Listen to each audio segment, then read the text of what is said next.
Ja minu juurde tuleb ka Ronaldo Tiismaa, kes täna siis lõi Vapruse 3. värava.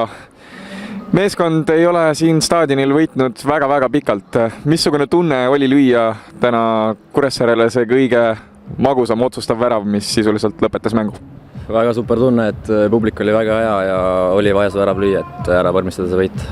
Et olid siin krampidega mängu lõpus hädas, aga siis kui Rauno Tutki sööt sinna liini selja taha tuli, jõudsid veel selle viimase energia kokku riisuda ja sealt selle värav ära lüüa. Kas ka juba löögi hetkel oli tunda, et jalg läheb krampi? Juba avanedes oli jalg kergelt krampis, aga tuhhi pealt lõpuni ja tuli ära panna see pall sinna võrku. Kegua värav esimese poole lõpus kindlasti mõjus meeskonnale väga julgustavalt ja positiivselt. Mida Zelinski teile poole ajal riietusruumis rääkis?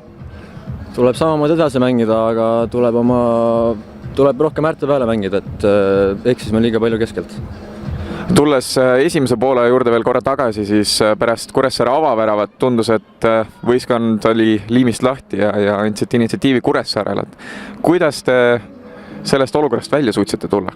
Olime kergelt liimist lahti, aga me teadsime, et meil on vaja see mäng võita, et püsime jääda, et tulime veel Kuressaare järele veel. Ja nüüd ongi, et tuleb täie tuhki edasi panna ja... Olgu, aitäh sulle, Ronaldo, ja lõpetame ka